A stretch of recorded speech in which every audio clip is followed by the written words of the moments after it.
Hola, ¿qué tal amigos? ¿Cómo están? Muy buenas noches. Yo soy Esdras Chabot y esto es Dinero y Poder. La aprobación de la reforma judicial y el cambio de administración presionan el ambiente político y las perspectivas económicas del país. La agencia HR Ratings redujo su expectativa de crecimiento del PIB para este año a 1.4% desde el 2% de su previsión anterior. Lo mismo será para 2025, para el que pronostica un crecimiento del 1.1%. Marcelo Ebrard, secretario de Economía, a partir del 1 de octubre, dijo que el 15 de ese mes la presidenta Claudia Sheinbaum sostendrá una reunión con empresarios de México y Estados Unidos para explicarles cómo se instrumentará la reforma. Nos acompaña aquí en el estudio de Dinero y Poder Félix Boni. Él es el director de análisis de HR Ratings. Buenas noches, Félix. Muchas gracias por estar aquí con nosotros. Buenas noches, gracias por la invitación. Cervera, buenas noches. Buenas noches. Gracias. A ver, Félix, ¿qué tal? ¿Por qué esta perspectiva que tiene HR Ratings con respecto al crecimiento? Parecería, sabemos que venimos en un declive, pero no se ve, digamos, un escenario en donde incluso con lo sucedido el día de ayer, de una baja en las tasas de interés fuerte en los Estados Unidos, pues no hay como un escenario que pudiese prever algún tipo de repunte. Por el contrario, se habla cada vez más de una tendencia a la no actividad económica. Pues básicamente lo que estamos, aparentemente es sorpresiva, pero le voy a decir que para el segundo semestre, de hecho, quizás estamos siendo optimistas, pero sí estamos suponiendo un repunte muy importante en el segundo semestre. Sin embargo, lo que pasa es que el primer semestre fue tan negativo de que aún con un repunte que estamos esperando en el segundo semestre no va a ser suficiente para tener un crecimiento, en nuestra opinión, más del 1.4%. Y es lo que estamos suponiendo para 2025. Va a ser necesario una cierta consolidación fiscal porque no podemos seguir con déficits tan fuertes como que está planeando para este año, y ese podría perjudicar más todavía la economía. Cuando se habla de consolidación fiscal, ¿de qué estamos hablando, Félix? Pues básicamente lo que está previendo Hacienda, y estamos de acuerdo con esto porque hay un control del gasto, es un déficit de aproximadamente casi 5.9% del PIB. A lo mejor con una estimación de PIB menor y con el mismo nivel de gasto, mismo nivel de déficit, a lo mejor va a superar.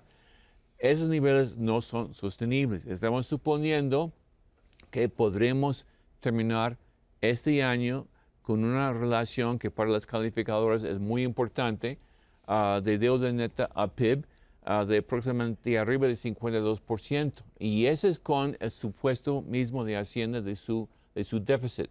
Entonces, suponiendo el déficit, suponiendo menos crecimiento, un PIB menor de lo que estaban suponiendo, y con el efecto de tipo de cambio, lo que tiene el efecto de aumentar relativo al PIB la deuda denominada en dólares. Entonces, todos esos tres factores va a provocar o producir un déficit arriba de 50, no arriba de 50, arriba de 52%, que pensamos que sí no es sostenible y sí va a ser necesario controlar ese tipo de incremento. Félix, hay diferentes indicadores que nos hacen pensar que los mercados allá afuera ya están descontando que México no va a tener un buen performance económico. Todos los indicadores, digamos, de percepción de riesgo, México, están al alza.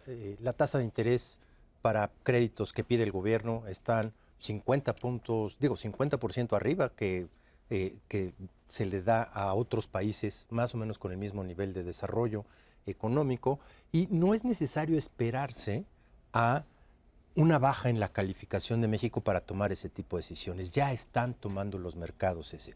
¿Ustedes perciben esa misma tendencia o creen que se va a profundizar esta tendencia de deterioro en términos de a qué tasa pueden adquirir préstamos el gobierno mexicano, las empresas públicas mexicanas y las empresas privadas en el exterior, dada esta incertidumbre? Pues hay que ver exactamente, pero debido a este alto costo financiero que está pagando el gobierno, que ha subido muchísimo, en los últimos meses el incremento año con año no ha sido tan fuerte, pero el incremento fue muy fuerte el año pasado y seguimos sufriendo eso. ojalá que con la reducción en las tasas de Fed en Estados Unidos, que quizás a lo mejor pueden ser más allá de lo que nosotros habíamos estimado, ese podría reducir un poco las presiones. Hay que ver. También mucho depende en la siguiente administración, la administración entrante, qué es lo que nos va a decir, o sea, cuáles son sus planes. Si muestra ciertos planes para ir reduciendo el tamaño del déficit, que reduce incertidumbre en lo que refiere a seguridad de la inversión aquí en México, podría reducir esas presiones. Había hablado mucho del famoso nearshoring. Vimos algo de eso en términos de, en base de la información que pasa el Banco de México en su balance de pagos, sí vimos un alto nivel de reinversión de utilidades. Lo que no hemos visto es nuevas inversiones. Básicamente el nearshoring necesita eso. Y en buena parte, entonces todavía hay la posibilidad de ese nearshoring, pero necesitamos declaraciones o algo que da confianza al sector privado para seguir invirtiendo. Pero por otro lado, también yo diría que geopolíticamente, y no sé hasta qué punto se da cuenta de eso, pero geopolíticamente México tiene un papel muy crítico para Estados Unidos. Porque la dependencia de Estados Unidos de importaciones de China o de otros países de Asia está en riesgo. O sea, básicamente la amenaza que representa China en sus reclamos sobre el territorio en el Pacífico del Sur, que las perspectivas, las probabilidades o posibilidades de un conflicto ahí son importantes, no diría probables, pero sí son importantes, y el gasto de defensa por parte del gobierno de Estados Unidos no ha ido subiendo. De hecho, está a niveles relativamente bajos en términos del PIB de Estados Unidos. Por lo tanto, México es un lugar muy seguro para que Estados Unidos depende de importaciones. Entonces, es cosa de que, o sea, la combinación de esa amenaza con una política pública que da más seguridad puede ayudar. Ahora, el tema de la reforma judicial, ¿qué tanto es un tema interno que dicen las autoridades actuales y las que tomarán posesión el 1 de octubre, que no tiene por qué ahuyentar inversiones? ¿Qué es lo que ustedes perciben en respecto a inversiones, con respecto a lo que ven, digamos, inversionistas fundamentalmente norteamericanos, con respecto al tema de la reforma judicial? ¿Es un tema local?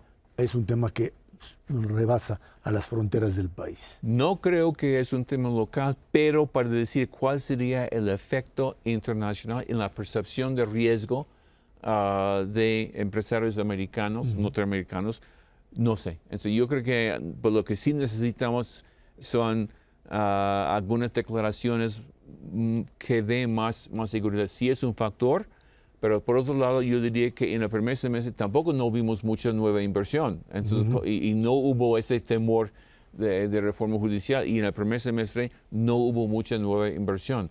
Entonces, hay otros factores que me estabas mencionando que de todas formas sí están descontando algunos problemas. El problema de la criminalidad no existía, no acaba de existir con lo que pasó en la Cámara en septiembre, ¿no? Ese sí es un problema. Entonces, necesita, creo que a cierto punto sí es algo internacional, puede exagerarlo. Lo que sí es interesante es el movimiento de tipo de cambio.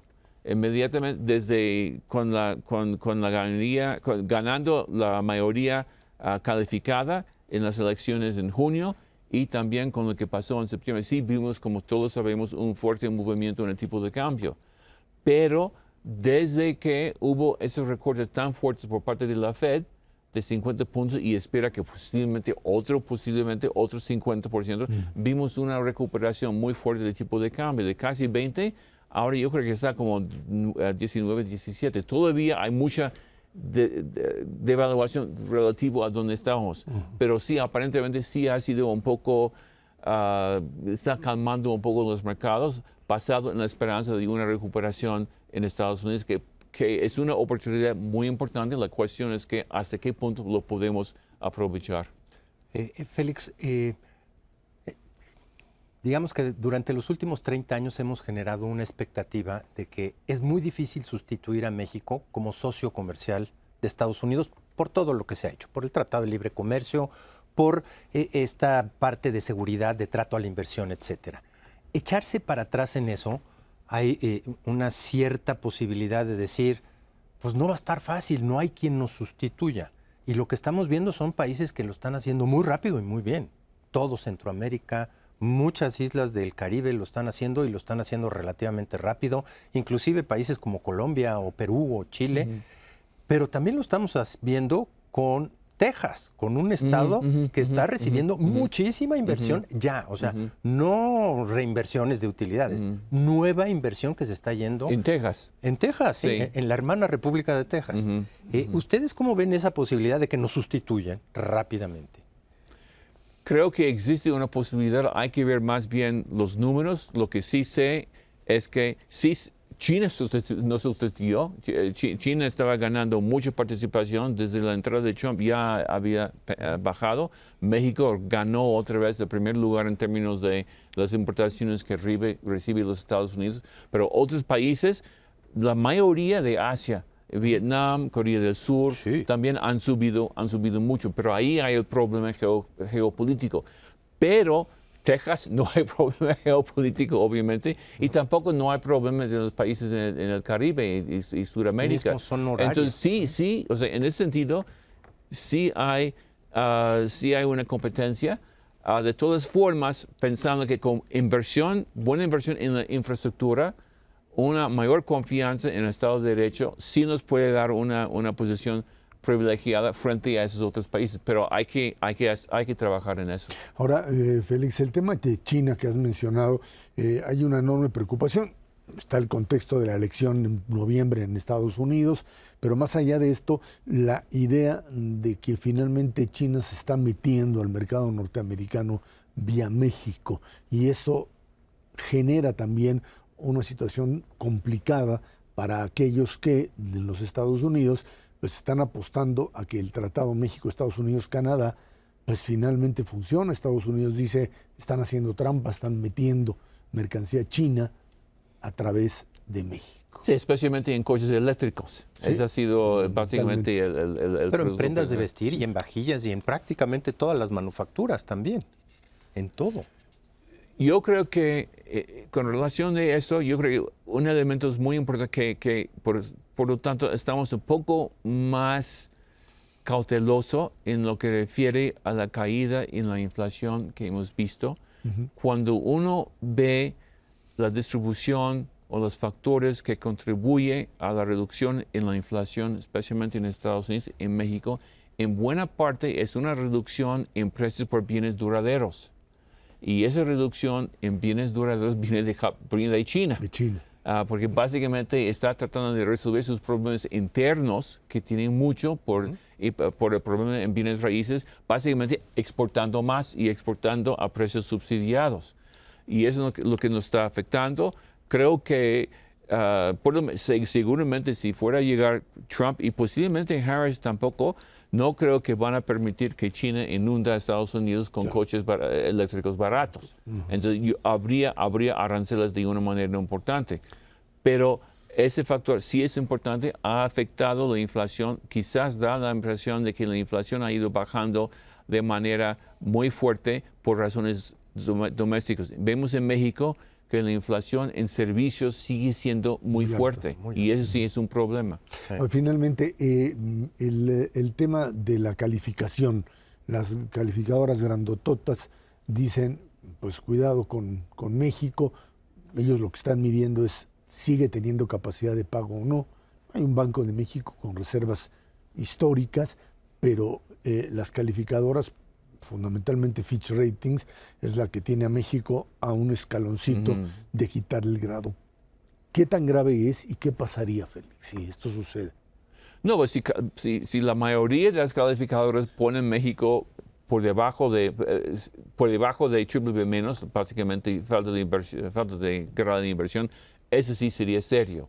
Si va a pasar, no puedo comentar lo que va a hacer las otras calificadoras, pero si lo fueran a hacer, sí sería un problema serio en si términos lo baja de confianza. Fitch solamente, por ejemplo.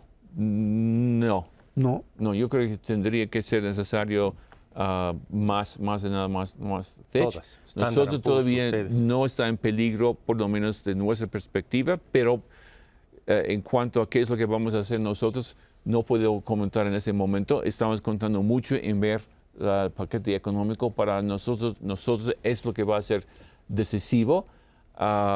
Y si no hay plan para ir a reducir la tendencia que vemos, sí habría problemas para nosotros también. Bueno, pues ahí está el escenario, que me queda muy claro que pues ahora sí que todo el mundo está esperando al 1 de octubre o a octubre a noviembre para ver qué es lo que sucede con esta administración, qué pasa con Hacienda, qué pasa con Banco de México y finalmente, por supuesto, esta necesidad de reducir la deuda como el mensaje fundamental para los mercados. Félix. Sí. Félix Bonin, director de HR Ratings, muchísimas gracias por estar aquí. Muchas gracias. Gracias. Vámonos a una pausa.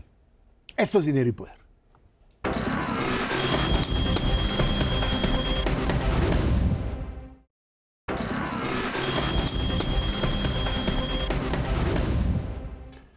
Con la publicación de la reforma al Poder Judicial en el Diario Oficial de la Federación, dio inicio el proceso que cambiará a ministros, magistrados y jueces a través del voto popular.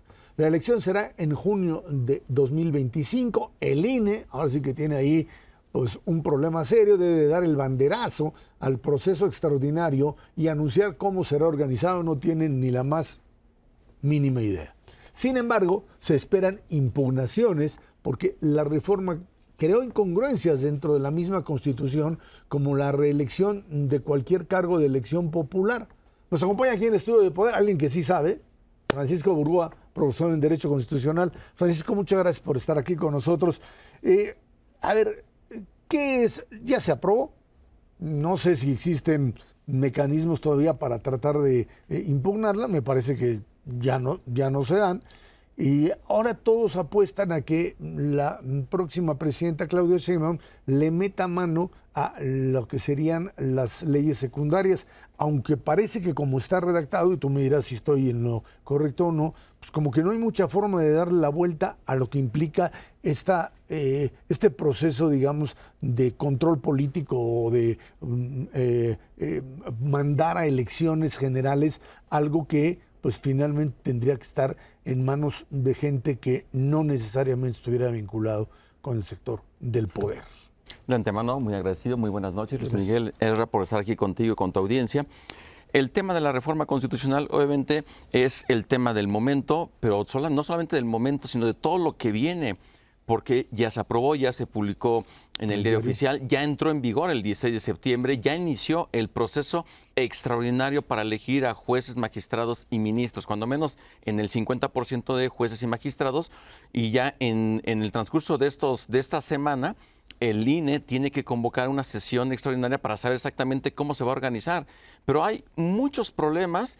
Esto con independencia, que si me permites hago un comentario sobre el tema de las impugnaciones.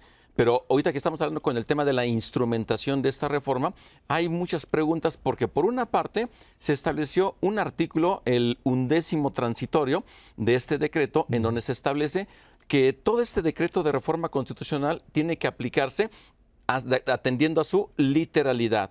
Es decir, no se admite ninguna interpretación. Pero si no se admite ninguna interpretación y el decreto ya entró para aplicarse de forma directa, por ejemplo, dice que la Corte ya no va a tener 11 ministros, va a tener 9.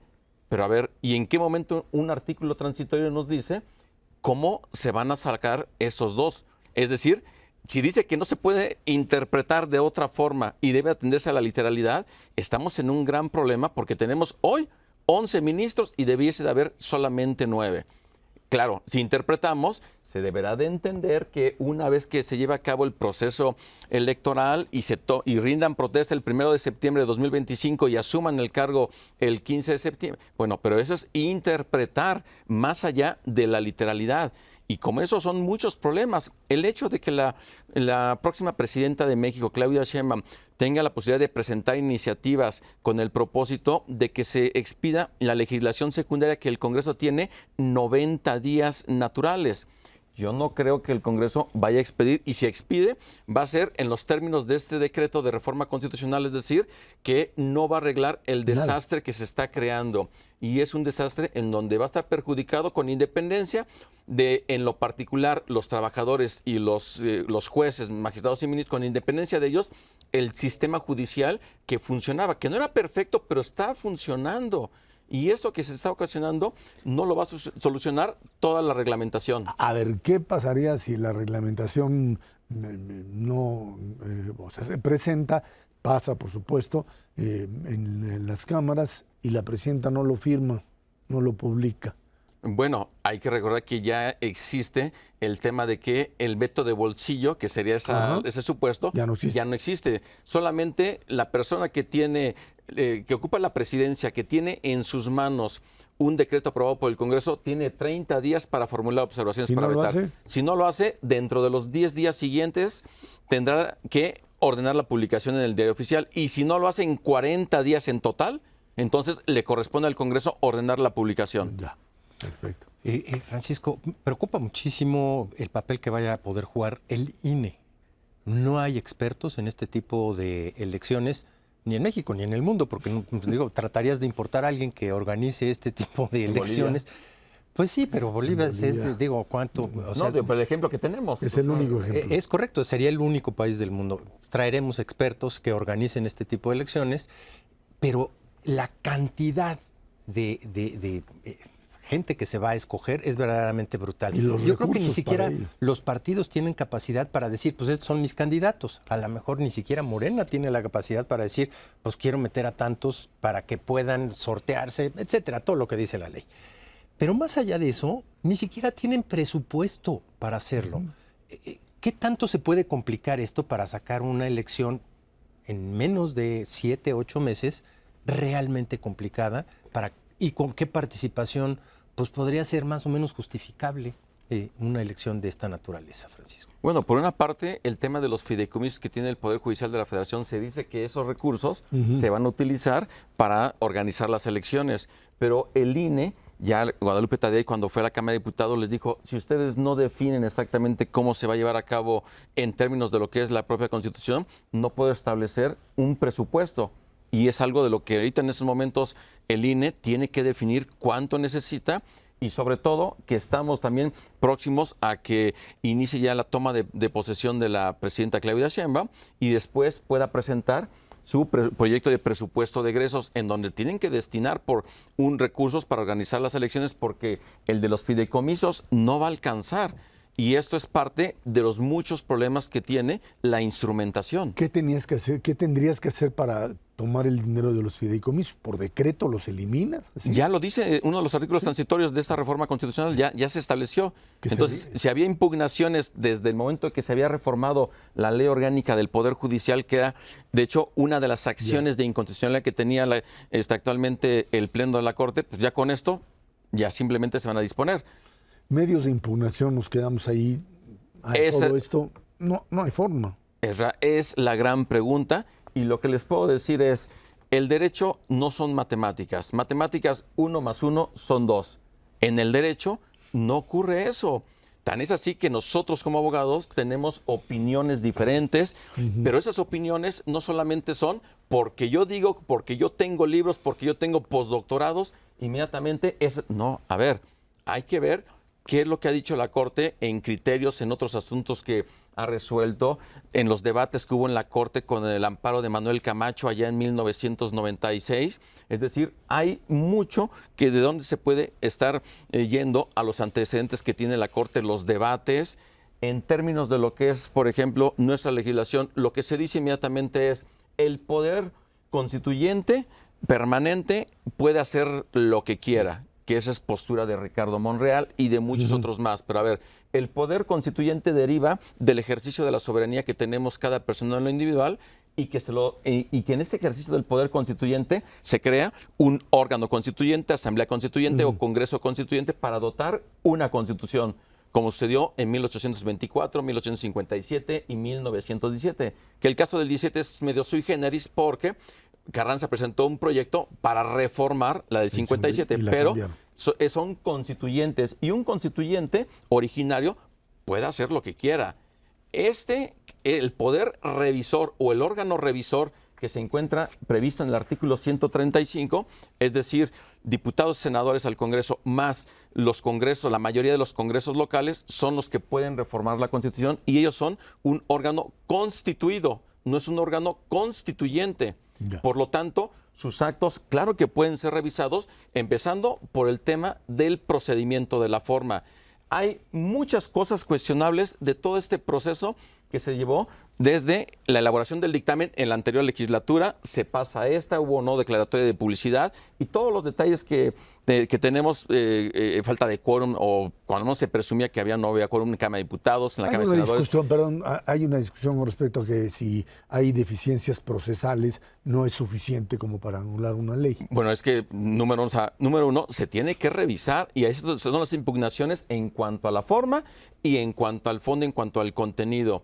Porque si pensáramos en que no se puede hacer nada, ¿qué va a pasar si el día de mañana se decide establecer la esclavitud, restablecer la pena de muerte, imponer la mutilación de manos a las personas que roben o a los que criticamos? País de mancos. O que criticamos.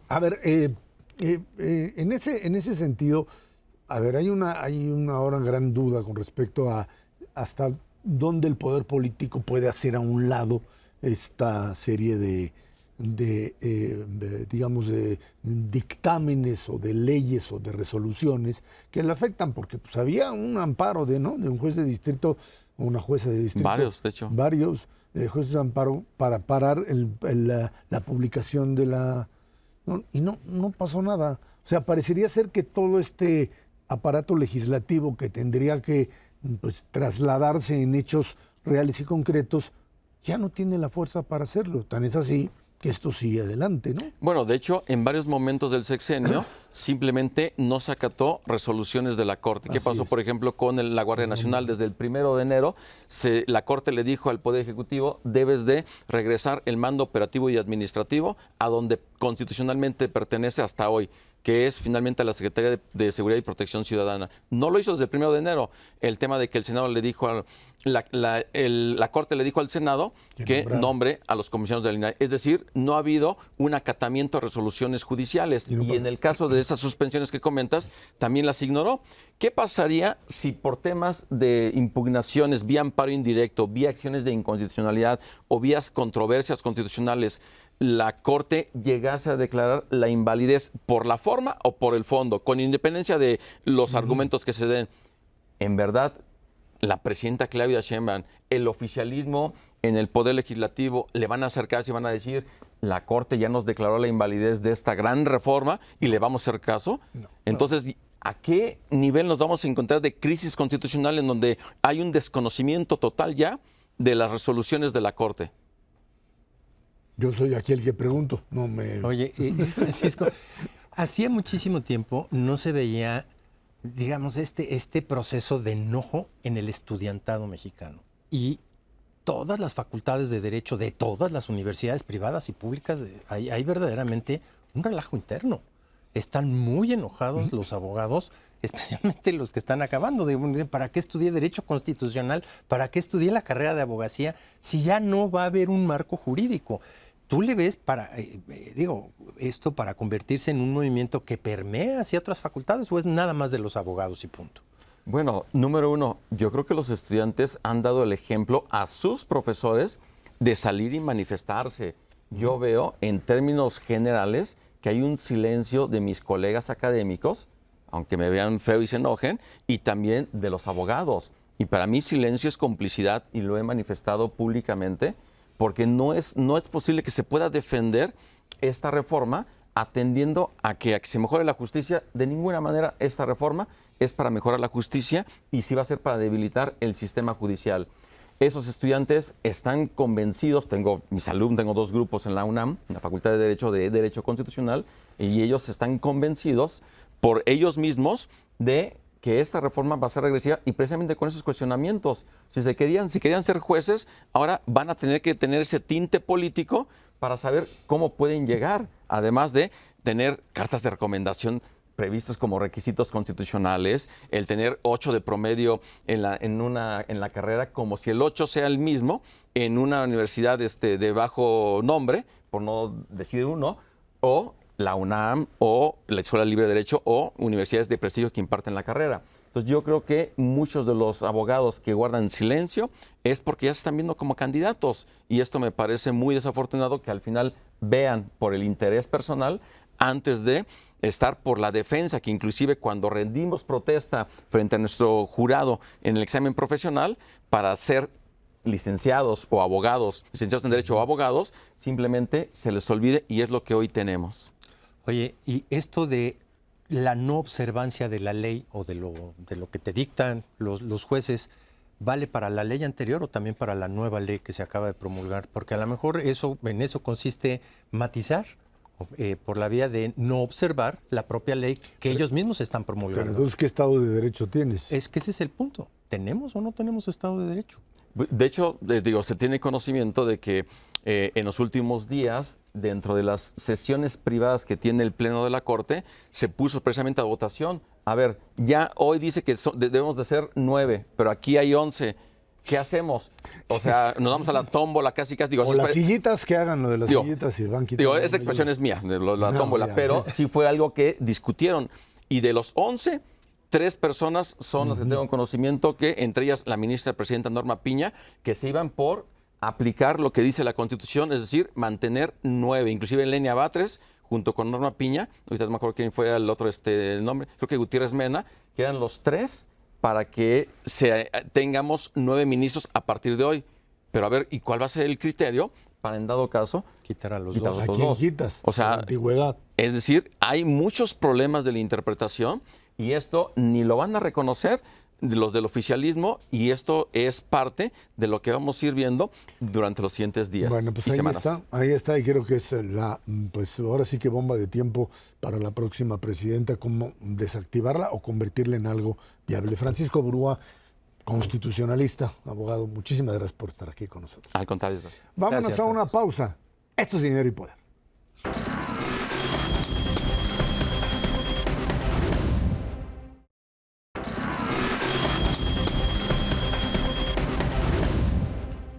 Bueno, pues como ya lo dijimos, la Reserva Federal de los Estados Unidos bajó su tasa de interés 50 puntos base, o sea, 0.5%, para ubicarla en un rango entre 4,75 y 5. La razón, pues dicen que la inflación se dirige hacia la meta objetivo del 2%, y que en ese sentido, pues tienen la posibilidad de hacer este bajón tan violento. Se estima que en las siguientes reuniones, noviembre y diciembre, la Fed haga otros recortes similares, dicen que hasta de otro medio punto, y hay quien se avienta hasta el punto completo. Acá en nuestro país, el consumo privado creció en agosto 0.1%, con lo que liga 3 meses con pues alzas, poquitita. Chiquititas. Ahí va moviéndose, Ernesto. Vámonos al asunto de los Estados Unidos. ¿Sorpresa o no sorpresa? Porque por un lado... No en la veías que- dirección, Ezra, no en la dirección. En la cantidad. En la cantidad, pero déjame decirte justificadamente, yo creo que Jerome Powell actuó bien, su discurso fue muy convincente, sí fue agresivo,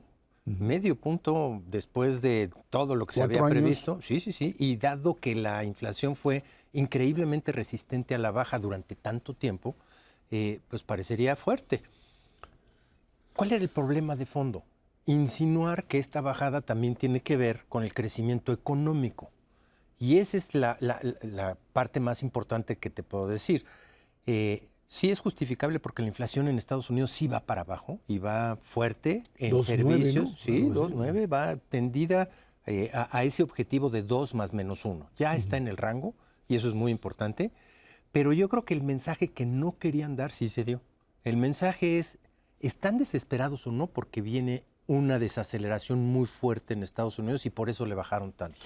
No hay señales claras de que Estados Unidos esté desacelerando fuertísimo. El PIB está creciendo cerca de 3%. A ver, pero parece que esto es parte de la locura del mercado, porque el día de ayer tenías esa visión de que, le bajaron tanto porque la economía se está parando y vamos a entrar en recesión. Y el día de hoy, otra vez para arriba, la fiesta en algo que dicen, pues no, la economía sigue moviéndose y las presiones inflacionarias siguen existiendo en ciertas partes, pero te dan ese margen de maniobra. Ahora, ¿qué pasa, Ernesto, con el resto del mundo? Y me refiero específicamente en el caso de México, cuando pues tienes la oportunidad de bajar la tasa de interés en función de que pues ya en los Estados Unidos la hicieron, con un tipo de cambio que pues está todavía en rango, no por cuestiones externas, sino por lo que ya platicábamos con Félix Boni, pero la verdad es que en este momento, la semana entrante, cuando la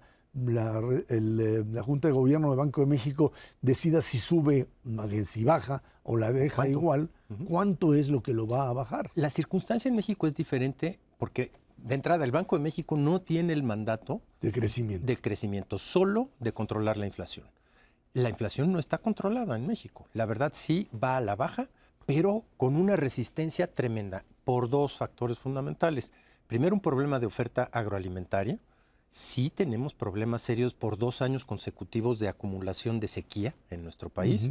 Y la verdad es que tenemos cosechas de granos muy por abajo de las cosechas históricas de nuestro país. En maíz, en frijol, en arroz, en prácticamente todos los granos elementales de nuestro país estamos pues en el nivel histórico más bajo de los últimos 5 sexenios, de manera consecutiva. Esta parte de la autosuficiencia agroalimentaria pues simplemente no se dio. Vamos a importar cerca de 25 millones de toneladas de maíz. Y déjame decirte que estas toneladas de maíz no dependen de lo que esté pasando en Estados Unidos, dependen de lo que está pasando en el resto del mundo también. Seguimos teniendo una guerra brutal entre Rusia y Ucrania, son grandes productores de maíz. Estados Unidos viene de una buena cosecha en términos de maíz amarillo, no del blanco que comemos los mexicanos, ese está en otro lado. Entonces, seguimos teniendo problemas de oferta y eso le pega a nuestra inflación de alimentos. Y esa es la parte más importante del gasto familiar, alimentos. Y número 2, seguimos teniendo un problema bastante serio de inflación en servicios. Ahí no hay competencia y la inflación sigue en 5%, 4.9% y no se mueve de ahí. ¿Qué es lo que está bajando? Está bajando pues, el precio de algunos electrodomésticos, de bienes duraderos como coches, por la penetración de marcas chinas en el país. Sí, se mencionaba también con Félix. Yo te diría, no está claro, pero no puedes desaprovechar la oportunidad de bajar tu tasa de interés y quedarte con otra vez un diferencial gigantesco, dado que Estados Unidos la bajó. Sí hay elementos para poderla bajar y eso te va a echar una manita un poquito más adelante, pues aunque no sea tu objetivo, para que se reactive la economía 25, rápidamente. Quizá 25 puntos base. Por lo menos 25. Pero si ellos la bajaron medio punto... Aquí la pueden bajar medio. Pero bueno, vete a saber qué otras consideraciones tienen. Pues tipo de cambio, básicamente. Ahora, otra vez, el tema es que el 1 de octubre toma posesión Claudia Sheinbaum y vamos a tener un principio de sexenio que si a esta velocidad de crecimiento tan lento o de disminución, digamos, del crecimiento, estamos...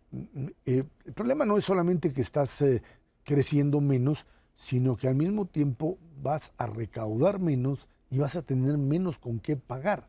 O sea, el asunto de la recesión en México o de un crecimiento del 0.8 para este año o 0.9, lo que sea, y de 1 para el otro, hay que meterlo junto con lo que platicábamos también con Boni, en el sentido de que pues eso te va a presionar todavía más las finanzas públicas y te vas a meter en un problema, sí, de agencias de calificación. Sin duda. La verdad es que una tasa de crecimiento del PIB baja le afecta de lleno a las finanzas públicas. ¿Por qué? Porque recolectas menos IVA y recolectas menos impuestos sobre la renta y generar menos ingresos con gastos que van tendidos como bandidos, porque es la parte social fundamentalmente, te genera un déficit más amplio. Esa es la peor señal que le puedes estar mandando a los mercados a nivel internacional, que nuestro déficit va a seguir aumentando y como porcentaje del PIB, como está bajito, pues todavía peor. Más.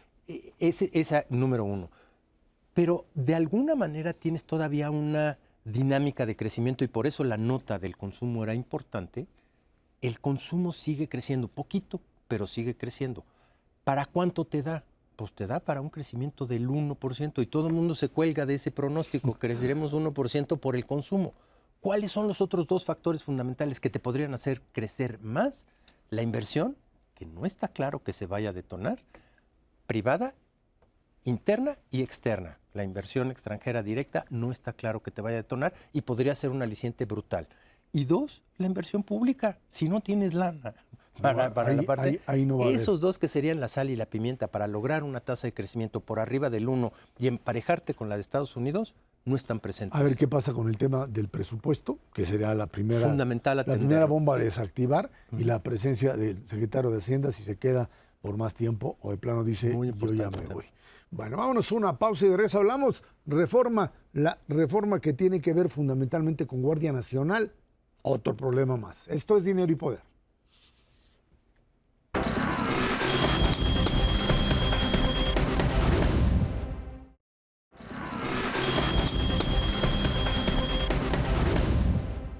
Bueno, pues la Cámara de Diputados discutió y aprobó la reforma a la Guardia Nacional, que se espera sea discutida, dicen, en el Senado como Cámara Revisora. Otra vez nos vamos a meter al tipo de cambios constitucionales que requieren, pues, digamos, 2/3 partes, pero parecería que eso está ya amarrado. Sería aprobada y promulgada en los siguientes días antes de que termine la administración del presidente López Obrador. Con ello se propone definirla como fuerza de seguridad pública profesional de carácter permanente de origen y formación castrense. El objetivo es imponer un modelo militar para ejecutar la estrategia de seguridad nacional pública, que de hecho, Ernesto, pues es un poco lo que Ya venía finalmente sucedió. Sí. O sea, lo que le están haciendo es quitarle todos los elementos, digamos, de contradicción o una cobertura mucho más sólida en términos legales, ¿sí? Porque pues el tema de si era civil o era militar, se decía, no, pues es civil porque el principal jefe es civil, es el presidente, bueno, y todo el resto de la estructura. Creo que en ese sentido, a la hora que aprueben esto, pues básicamente es esta idea de separar tajantemente lo que son las atribuciones del ejército, que son enormes, y Marina, por supuesto, frente a las de la Secretaría de Seguridad, en donde, bueno, pues ahí están las figuras cercanas, por supuesto, a Claudia Sheinbaum, en donde, pues, alguien como García Harfuch. como García o como el general García Harfuch, no sé hasta dónde estará en condiciones, digamos, de establecer una especie de coordinación permanente. Se supone que sí, una coordinación que les permita funcionar. Lo cierto es que finalmente la apuesta es para resolver problemas de seguridad en México en función de la estrategia militar. Claro, porque durante los últimos 6 años pues simplemente no hemos encontrado ni un ligero avance en materia de seguridad.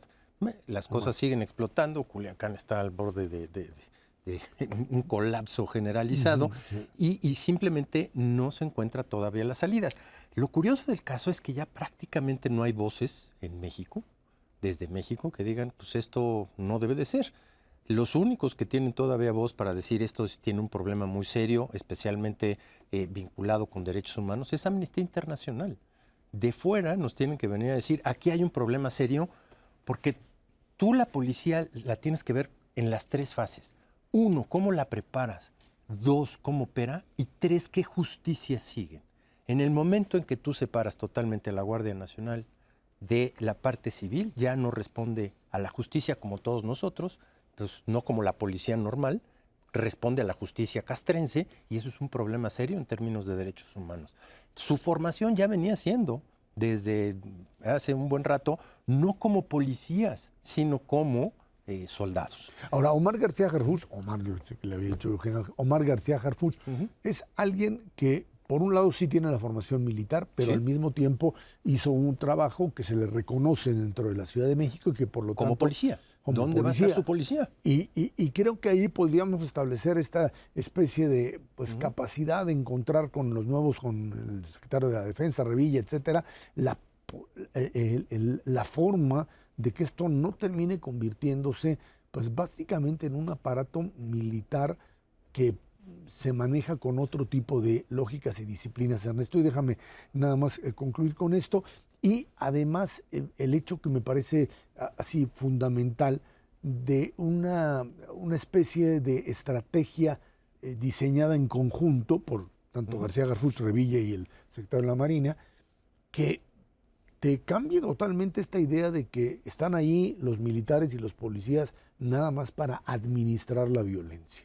Que ese es el problema que tenemos en Culiacán, en Sinaloa en general, pero que de una manera muy clara no ha funcionado. Tú no puedes administrar la violencia de los cárteles porque te rebasan y porque definitivamente en un momento como el que estamos pasando ahora, pues se requiere una acción, no que conviertas esto otra vez en una matazón, pero sí me queda muy claro que lo que se requiere es la intervención de manera profesional y no el suponer que puede seguir administrando la violencia. Sí, el modelo de pasividad, de no hacer absolutamente nada, de abrazos, no balazos, simplemente ya no funciona en el país. Sí, si la gente está esperando verdaderamente con ansiedad un nuevo discurso, especialmente en materia de seguridad, hay que ver específicamente si esta parte de quedarse la Guardia Nacional en el Ejército va a ser complementada o no con una mucho más grande policía y mejor formada. En ningún lado se lee que la Guardia Nacional impide que haya una policía.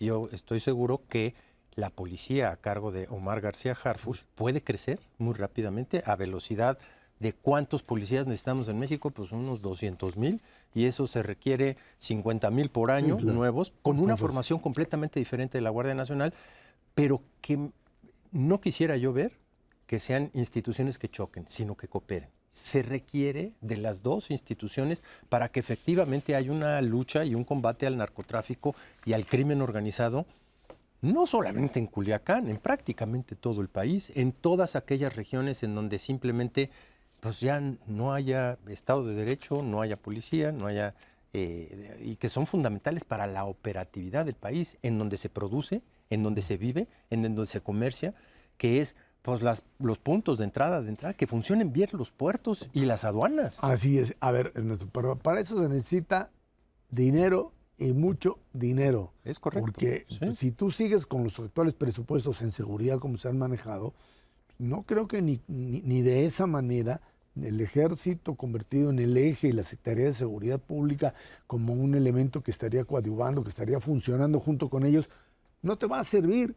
Si no le metes el dinero suficiente para ello, y creo que en ese sentido, pues otra vez nos metemos en el hoyo de lo que hemos platicado en este programa con respecto a la deuda, a los recursos, a los impuestos como tales, ¿no? La cobija es una, y si le jalas de un lado, descobijas de otro. Hay que hacerla más grande. Y lo hemos visto consistentemente en los últimos 5 años. ¿A qué se le jaló la cobija?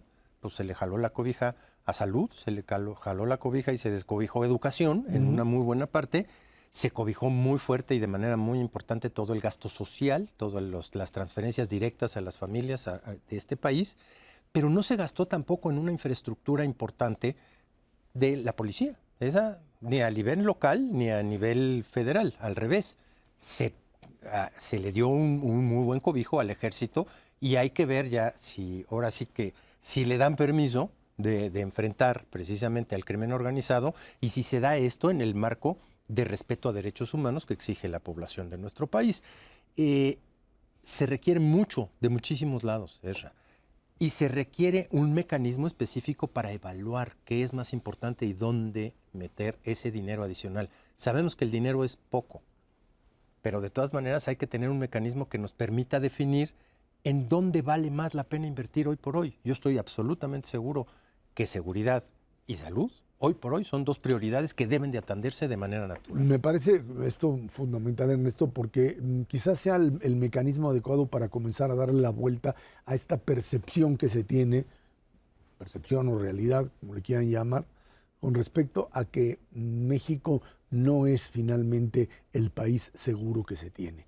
Si tú comienzas por modelar una especie de régimen que respete derechos, pero que al mismo tiempo sea capaz de aplicar la ley, y al mismo tiempo resuelves el tema de salud fundamentalmente, ahí están las apuestas, ahora sí que puestas todas en la figura de David Kersenovich, en la Secretaría de Salud, para poder comenzar ahí a plantear la viabilidad de un proyecto político que puede ser, gustarnos o no, pero que requiere tener lo básico, cubierto lo básico, para de esa manera poder avanzar. Porque si tú como dices, le descobijas a lo básico, educación, salud, seguridad. Esos como son tal, los tres fundamentales. pues entonces simplemente terminas prácticamente pues, sin poder hacer nada con respecto al resto Y estás del proyecto. justo en la rayita ahí, porque un deterioro adicional en materia de salud, pues es ya prácticamente el precipicio. Un deterioro adicional en materia de educación también. O sea, estás en la rayita en prácticamente todos los niveles, en educación primaria, secundaria, preparatoria, universidades. Es bien difícil ejercer esta capacidad que tiene un gobierno para poder seguir educando el país con poco dinero. Sí le tienes que dedicar más recursos, eso es evidente, pero tienes que escoger en dónde los quitas. Y el problema es que durante 5 años los dejaste prácticamente en los huesos y no hay mucho más de dónde recortar. Y el tema reforma fiscal, que dicen, no, nadie quiere una reforma Tarde que fiscal. temprano nos vamos a tener que sentar a discutir y eso va a ser muy importante para darle viabilidad en el largo plazo a un proyecto de esta naturaleza. Bueno, pues así estuvo, ¿no? Cebrero, muchísimas gracias. Gracias a usted que nos ve y nos escucha aquí todos los jueves en el 11 Dinero y Poder. Muchísimas gracias y muy buenas noches.